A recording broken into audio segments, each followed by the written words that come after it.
and welcome now as we come to the 26th Sunday of the year. And the readings for our consideration, the first come from the prophet Ezekiel, whom we saw last time, but this time from chapter 18, verses 25 to 28, from Paul's letter to the Philippians, chapter 2, verses 1 through 11, and from Matthew's Gospel, chapter 21 through verses 28 through 32.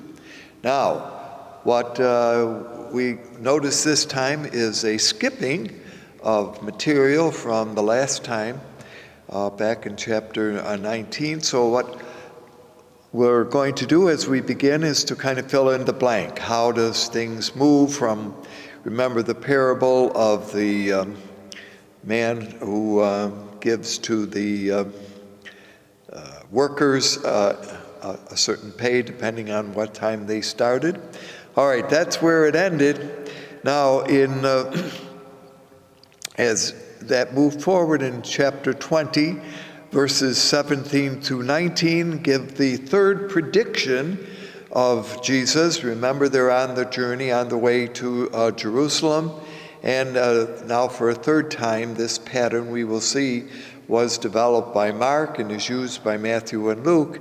But the third prediction of what is going to happen, he will be handed over to the chief priests, indication that he will be crucified, and on the third day he will be raised. So in a certain way, Matthew expands a little bit on the prediction. He's already given it twice before, but now on the third time. In verses 20 through 23, so now we're still in chapter 20, the mothers of the sons of Zebedee come and make a request in their behalf. They would like to, they say, one sit on the right hand and one on the left hand of Jesus when he comes into his glory. Now, of course, you notice that of course, is an interesting image. The one who sits in the middle is obviously the most important, that is in the center.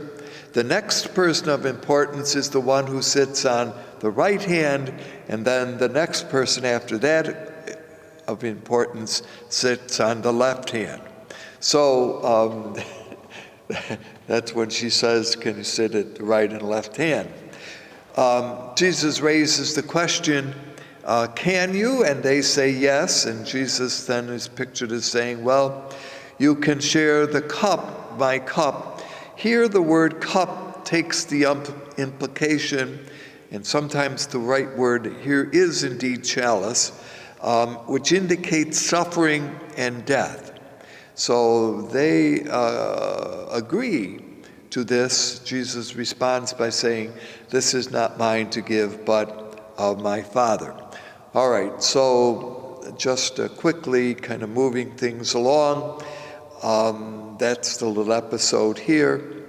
Verses 24 through 28 speaks of Jesus as coming as a ransom for many, a deliverance from those who are held captive. That's how a ransom would be seen, something you would pay for a captive. In fact, we still probably use that term now. In verses 29 through 34, so we're still in chapter 20, keeping in mind that this is the chapter that somewhat we're not getting much more from. Jesus is now pictured as coming to Jericho, and there's a large crowd with Jesus, and there are two blind men who, when they hear that Jesus is passing by, call out, Lord, have mercy on us, Son of David, Son of David. Now, this is an interesting title, particularly used by Matthew, calling Jesus the Son of David. Now, who is the Son of David? Well, if you think about it, the Son of David in the tradition is the famous Solomon. And Solomon is the one who is known, well, in the tradition for a couple of things. First of all, he's associated certainly with wisdom. One always remembers the wisdom tradition stories that are connected with him. And secondly, he is the one who is known, interestingly, for reasons which are not always clear, as a healer, as a kind of one who helps do away with diseases and infirmities. And in that sense, Matthew is now referring to Jesus as the therapeutic son of David, if we can use that. That Matthew sees Jesus as a great healer. And that is one of the great titles, of course, much more developed in a certain way by Mark, but certainly picked up here by Matthew as one of the qualities which Jesus has. So this episode of the blind men, and it's interesting there are two, it's told in a little different way in the tradition of Mark, but Matthew clears up some ideas and then adds some of his own, that they ask that their eyes might be opened when Jesus questions them what it is that they would like. Notice that they use the word Lord, therefore they recognize Jesus as certainly having a very special mission and a very special role in regard to what he is doing. So they are healed, and it then says that they follow him. Now, again, there are variations on the theme here. This is, of course, Matthew's particular take on it. Now we come to chapter 21, verses 1 through 17, tell the story of the entrance of Jesus into Jerusalem. Now, of course, we have seen this earlier in the year on Palm Sunday, when this particular section from Matthew's Gospel was used for the celebration of the section of the palms. So you can check that out and go back if you'd like to see the variations there and the different way in which Matthew presents it as opposed to the way in which Mark and Luke did. Verses 12 and 13 picture the story of the money changers. Jesus overturns them, chases them out of the temple area. And verses 14 through 17 then, now we're in chapter 21, picture Jesus again as healing, interestingly, the blind and the lame. Again, this whole little section of Matthew's story is developing the healing quality or techniques of Jesus. Verses 18 through 22 tell the story of the fig tree. Now, this is interestingly told a little differently. In Mark's story, the fig tree serves as a kind, as sort of bookends. It tells the story. What he does is Jesus is pictured as looking for figs. There are no figs. Fig trees did only really bloom twice in the year. So you could smile and say, well, didn't he know this wasn't the right time? But anyway, he kind of is pictured as, well, it's an interesting word, cursing the fig tree. Now, as I say in Mark, it bookends. He does this at the beginning. They go into the temple area, do the overchanging of the money tables, etc. And then on the way out, again, the fig tree, this time, it is withered up. Matthew just brings it all at once. He makes it one story. And the point, of course, is that the barrenness of the fig tree represents, and it has a kind of symbolic value, the barrenness of the leadership of the temple area. And of course, this would be the chief priests and the elders. And in this way, Matthew presents this as a indication of the power of prayer, that Jesus prays over the fig tree and it doesn't work anymore. verses 23 through 27, so now we're getting ready to come to the passage that we're looking at this time, again finds Jesus, and this perhaps is the key to understanding the passage that we're going to look at this week, in a questioning mode with the chief priests and the elders. And they say to Jesus, so we presume now they're up in the temple area. After all, he's entered the city of Jerusalem. By what authority do you do the things that you are doing? Well, now this is interesting because Jesus then kind of turns the table a little bit. You know, one of the best ways to get out of an argument is to put the questioner on the defensive. And in a certain way, that's what Jesus says. He says to them, well, I will answer your question if you answer me first. Let me, says Jesus, ask you this question concerning John's baptism, that is, John the Baptist. From whom did his mission come? Was it from heaven or was it from human beings? So that's the question now that Jesus is pictured as posing to the leaders. Well, they kind of think if they said that his mission came from heaven, then Jesus is going to say, well, why didn't you believe in him? If he says, or they say, that his mission came from human beings, then they are afraid of the crowd, remember, which is standing around, because they held John to be a great prophet.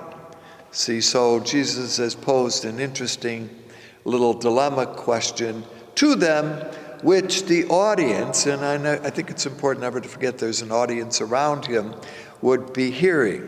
And so they respond to Jesus, we don't know. So they won't answer the question, and then that gives Jesus the answer. He says, then I'm not going to answer your question either. So what happens here is literally, I suppose, what we would call a stalemate. Jesus doesn't answer their question, and they don't answer his. That brings us now to the parable that we are looking at this time in verses 28 through 32. There are, and we will see this unfold over the next couple of times, this is the first of three parables that are aimed at the religious leaders of Israel, who, as I mentioned, have come to challenge Jesus' authority.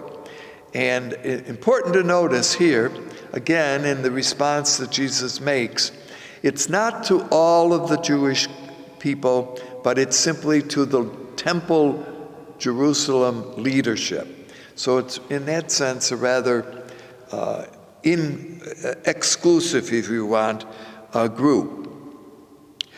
Now, Jesus here uses a technique that is like that of the prophet Nathan. You remember when Nathan had to confront David because of his affair with Bathsheba. And so the way in which he had to come and tell the king that he had done the wrong thing, you remember, was to tell David a story about a shepherd. One man, you know this well anyway, this story that the guy had one sheep. He loved it so tenderly. In fact, he loved the sheep so much that he even brought it in for supper. And I know this is an era of pets, even went to sleep rather with the sheep. All right, so he had great devotion. Where his neighbor next door had a whole flock of sheep. Well, his neighbor next door has a visitor. He decides to have lamb stew, and what does he do? But he takes that lamb of the one man and slaughters it and uses it. Now, that's the parable that Nathan tells to David, and David is disturbed and says, that man deserves to die. And then, of course, the upshot of that is Nathan says, well, you are that man because of your action with the Hittite's wife. All right, so all of that is lying behind the fact that there is a kind of moral thought to the teaching. Now, what happens here? What is the parable we're going to hear?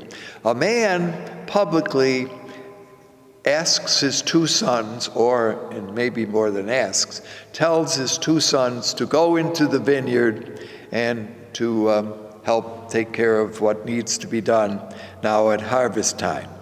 The first of the sons says, yes, he will do it, and then fails to do it. The second son says, no, I won't go, but then changes his mind and goes. The question then posed is, which of the two sons did the Father's will? Now that's the question of Jesus. But why is this parable kind of raising some concerns? Well, it has to do, and we've mentioned this on a number of occasions, with the question of honor. You see, this is now, as the parable is understood, and of course, keep in mind that in the Middle Eastern culture in which this particular parable would have been heard and understood, that honor is very important, and what the first son has done is honored his father.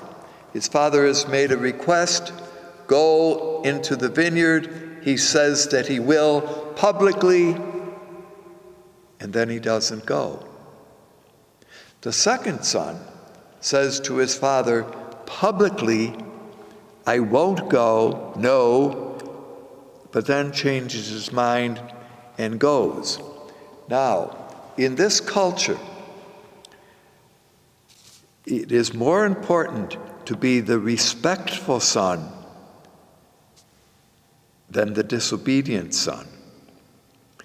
So, in this, from that point of view, the first son honors the father publicly. Everyone hears what he says he'll do. Do they follow up with what he didn't do? Probably not. But what does the second son do to his father publicly, but brings him dishonor and shame by saying, no, I won't do what you want? So you see, in that sense, the right answer from a cultural point of view would be the man who does what the father wishes is the first son, the one who did not dishonor his father. Now, we could argue that there might be a difference between the ideal and the real. The ideal is what should be done, obviously. The real is what is done. In this case, the ideal is what is the more honored. The public acclaim that is given to the Father by his Son gives, as I said, a public command. The Son should respond with respect. The public watches what the responses are. And so there are whole questions here of honorability, shamefulness, and publicly being humiliated. You see, the second son has done just that, hasn't he? From this point of view, publicly humiliated his father.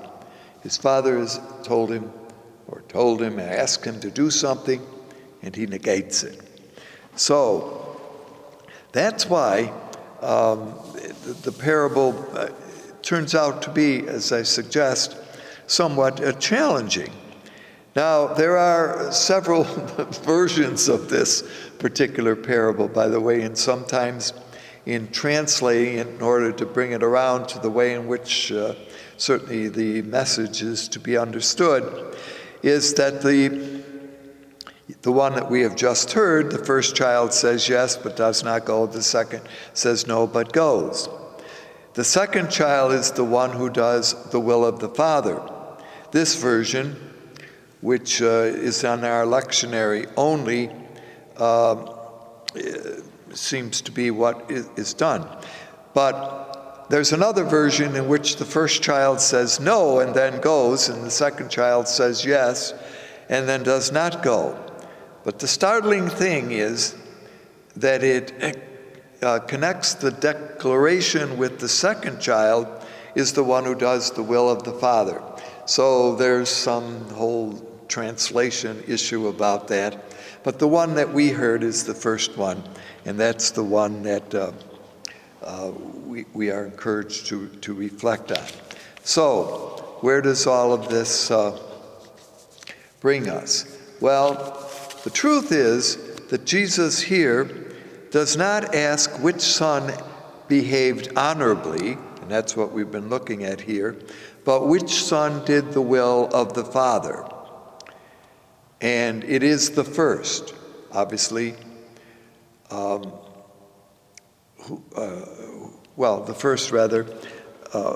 son who says no, but ultimately does the will of the Father, is the one that is important, because here, reality follows the ideal. See, and we as Americans, of course, are much more attuned to looking at what really happens, not what is the idealist viewpoint, although I suppose there are certain areas in life in which we have to kind of smile a little bit on how that is understood. Now, remember, and this is how this parable was designed, what had preceded this. We mentioned this a few minutes ago, that the chief priests and elders had approached Jesus, questioned his authority. Now, what we know is that when Jesus had presented the issue about the Baptist, that there was this difference of viewpoint between the teaching of Jesus and the Baptist, and that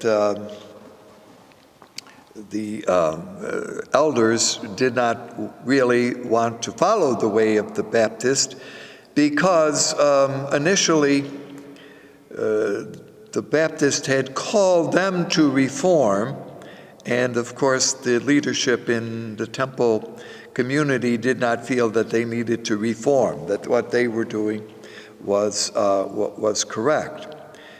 On the other hand, Jesus invites, and we've seen this on a number of occasions, that he associates with the wrong people, that is, with the tax collectors and the sinners. And remember, we keep hearing that argument. Now, what's happening here is Jesus is subtly saying that the chief priests are like the son who feigned that they heard what the Baptist was saying and then did not pay attention to it. So their acceptance really turned out to be their refusal. So in other words, they took the ideal but didn't follow practically. And that's why what we find at the very end in verses 31 and 32, why did you not believe in John the Baptist? He asks them. And they, of course, don't have too much of an answer to that. And that goes back to that question we mentioned at the beginning. So you can see how all of this kind of works together. So what Jesus has done in this parable, from the viewpoint of the Matthean gospel itself, is kind of put the leadership of the temple area into place. He's kind of given it to them. You are like the son who says the right thing, but you don't do it, okay? Whereas those who follow in my way, because when you think of the tax collectors and the sinners, they're the ones, I suppose, who at first say no. They're the ones who have not accepted the message of the Baptist, nor even accepted the message of Jesus, but now they do, and so they kind of follow in his way. Thus, the moral question or the moral message here to the leadership is, maybe you guys ought to be paying attention and do that. All right, so that's the background. Obviously, you can see the homily here that will come. We always have, and maybe that's another homiletic point of view, a second chance. We may say no to something the first time, but we're given equal opportunity to do it again. The first reading goes back again to the prophet Ezekiel, who begins with those words that somewhat we have heard last time. Ezekiel saying, "My ways are not your ways," and the phrase that we hear this time is, "The Lord's way is not fair." Well,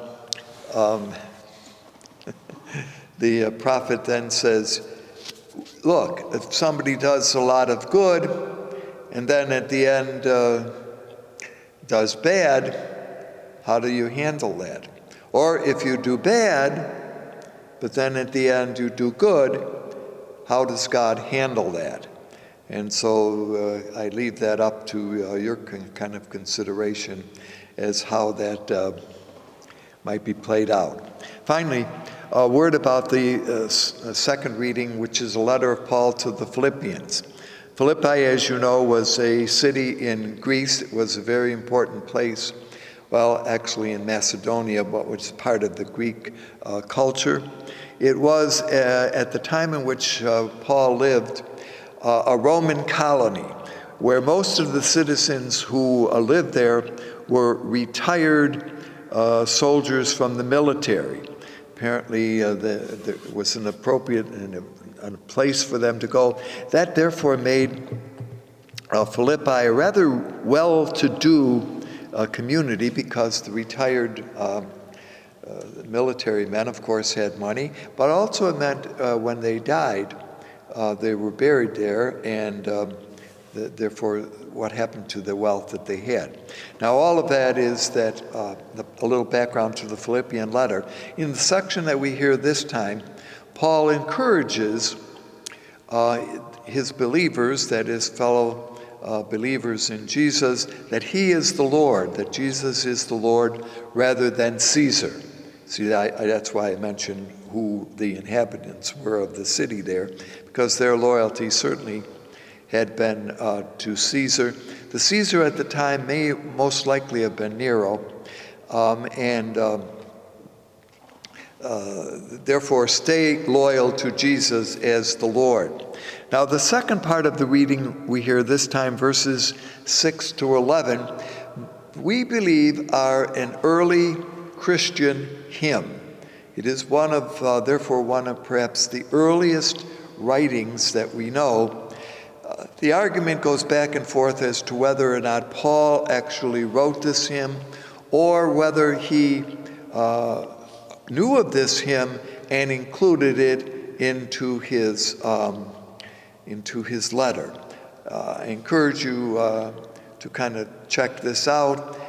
It's a very beautiful, even you will notice in the way in which it is written. It is written in the poetic style, or like a hymn. We believe that it may well have been sung, although we do not have the melody to it, but it is certainly a beautiful attestation to the divineness of Jesus, who did not cling to what was his, but gave himself up for his suffering and death. But through his suffering and death, God raised him to glory. That's a quick summary of this hymn. So I mention it, and what Paul's letter to the the Philippians rather, hopes is that there will be unity among the Philippians. It's interesting that one of the major concerns throughout the early days of Paul's experience is the need for a unity among believers. Well, as we hear this week, once again, may we make our choice even if sometimes we miss the first time, as I mentioned, perhaps the second time are given the opportunity to do the right thing. Jesus' question, which of the two sons did the will of the Father? May we always strive to do the will of our Father in heaven. Thank you for being with us. Hope to see you again.